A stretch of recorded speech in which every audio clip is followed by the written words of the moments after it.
Welcome to another tutor short provided by the Educational Support Services Department of Lehigh-Carbon Community College in Snexville, Pennsylvania, which is just outside of Allentown. These videos review key learnings for the science courses provided here at LCCC.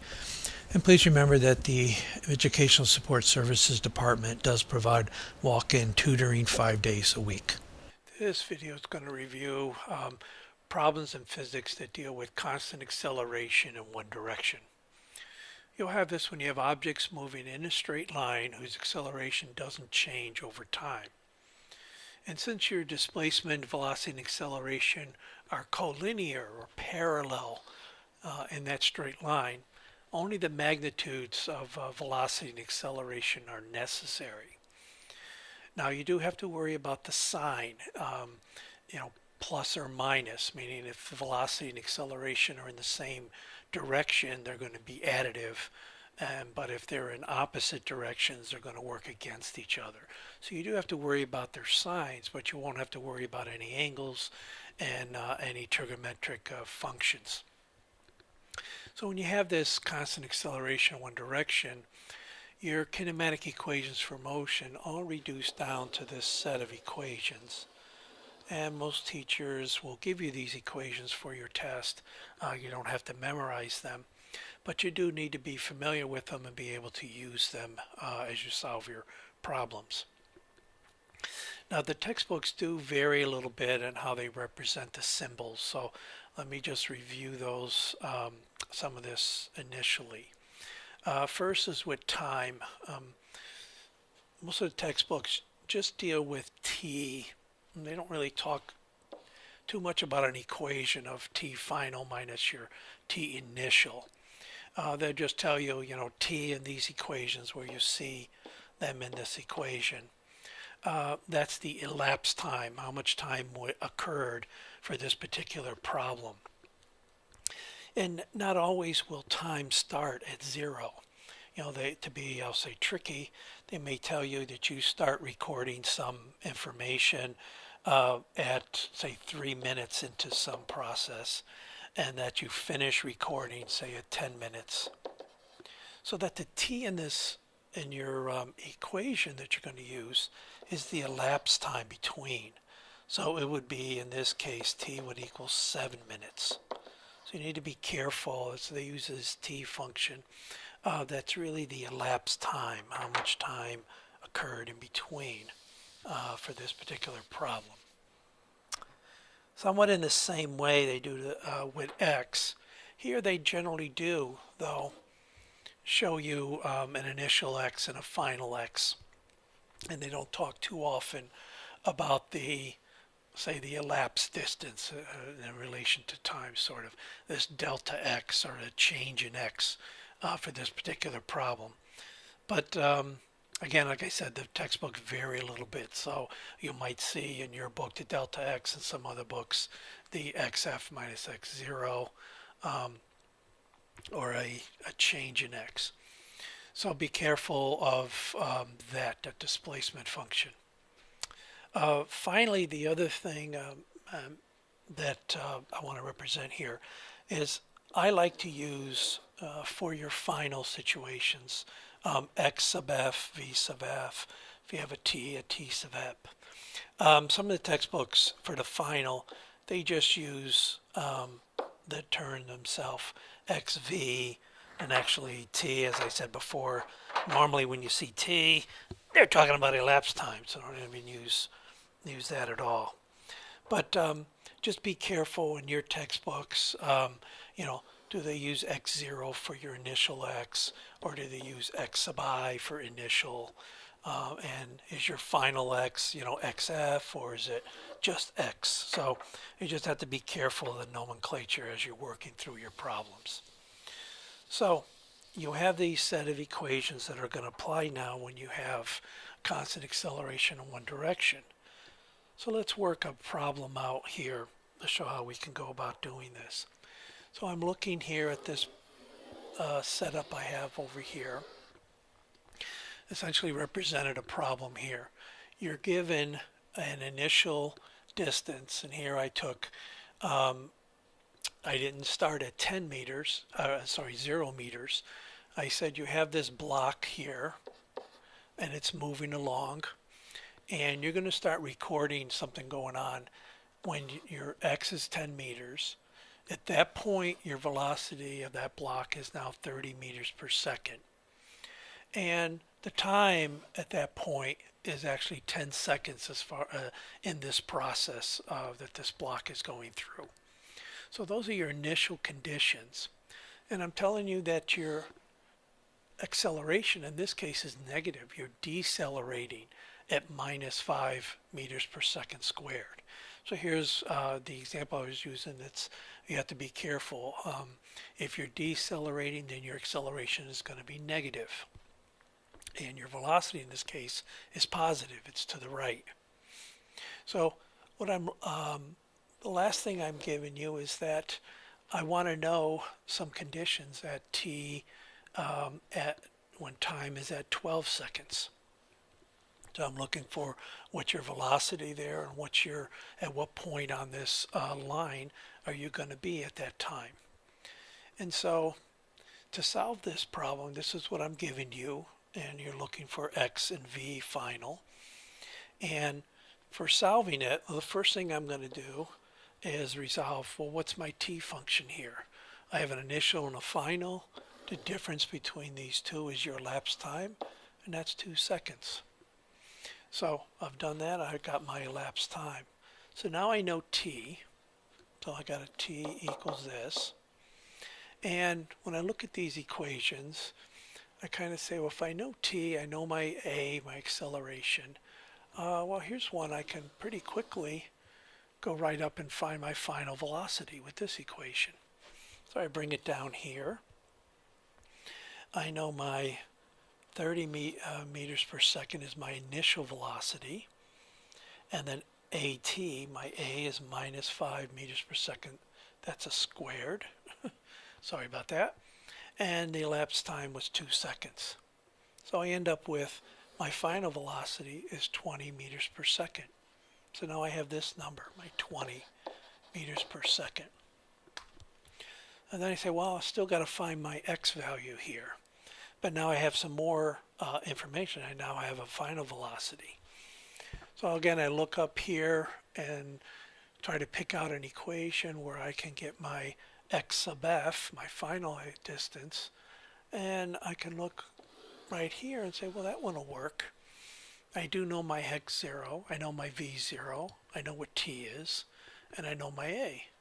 So I can use that equation. Now, if you look at the equation, I could have used this equation too, because I also know everything to the right on this equation. And I could use either one of those and I will get the same answer.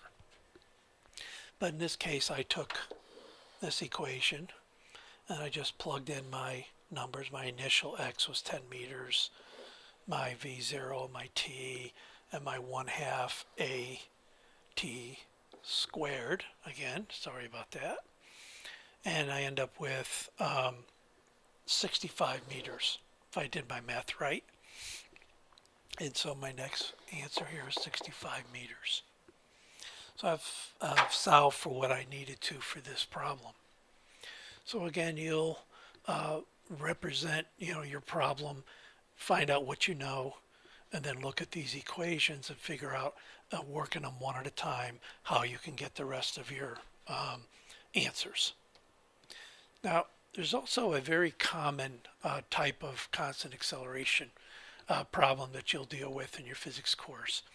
And this is when you toss a ball up into the air or an object in free fall. So you're always in those situations, you're always going to assume your air resistance is absent to make things nice and simple. And when you're dealing with free fall, or either throwing a ball in the air or something driving off a cliff or whatever, then you know your acceleration is just your acceleration of gravity, which is that 9.8 meters per second square, which is represented as you've probably already come across with g. Now, in actuality, g does vary depending on your latitude and elevation on the Earth, but you're going to ignore that for your classroom exercises. So basically, if you have a situation like this, the only thing that's going to change here is that all your x directions are now going to be a y direction. You're going up and down instead of left and right. And now your a is always going to be g. That's your constant acceleration. It's going to be caused by g. So let's just do an example here of a ball that's tossed up into the air 15 meters per second. And they want to know how high will the ball go. So I've represented it, or it's represented it here with this picture. The thing to realize that's going on is you have a nice symmetric situation here. Once the ball leaves your hand at this initial velocity of 15 meters per second, it immediately starts to slow down as it's going up. It's getting slower, slower, and slower. When it hits the peak here, your velocity now is at 0. Now the reason it was slowing down was because of your gravity. Gravity was working against that ball and it was slowing it down. And it eventually overcame it and you got your velocity of 0. But now, as the ball is falling, now your g is working with your velocity and it's going to speed the ball up instead of slowing it down. And because this is symmetric, a lot of times you can kind of get to an answer quickly, and I'll show you that later in this problem, just by realizing that you have a symmetric situation going on here. So let's start with the first part. How high is the ball going to go? So if I go back to my equations, I know this velocity at A, which is essentially my initial velocity, or my V0, when I started. So I know that was 15. And then I also know that at the peak, this is essentially VB here, I can also look at that as a V final. Right there it's at 0. So I'm looking at just this first half of the process here. It starts here and it goes to B and stops. And that's my first period that I'm going to be looking at. So there I know my VB is 0. I know my A is minus 9.8. And I know that my Y, my position, I'm going to call this Y equals 0. This height is where Y equals 0. So by plugging that in over here into this equation, and I solve it, I'm going to find that, okay, my final height is going to be 11.5 meters. So I solved this equation. Let me clean this up. I know Y here is 11.5 meters. And let me leave this in here. My V at B is 0. I know I got a 0 velocity there, and the height was 11.5. Now the second part, when will it return to the hand?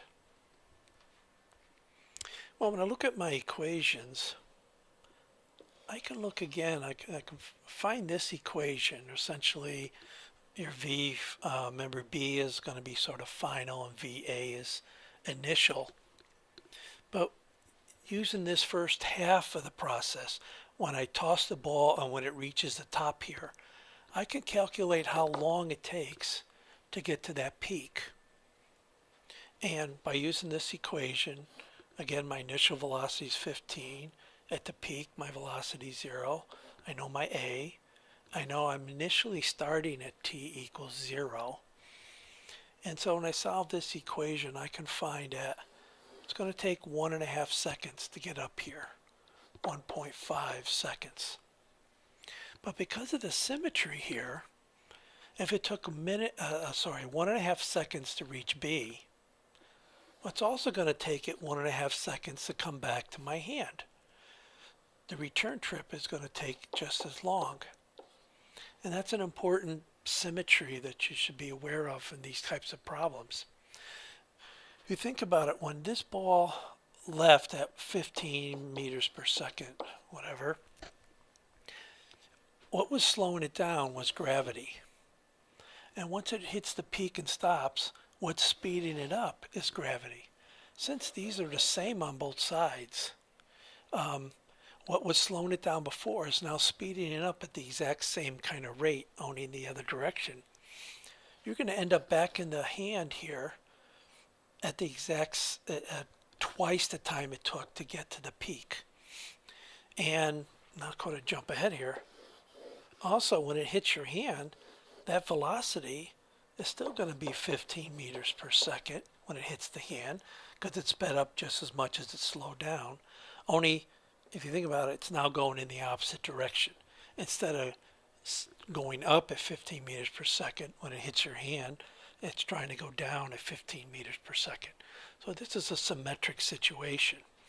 So as I said, we had 1.5 seconds to get to the top. So to get back to your hand, it's just twice that, or 3 seconds.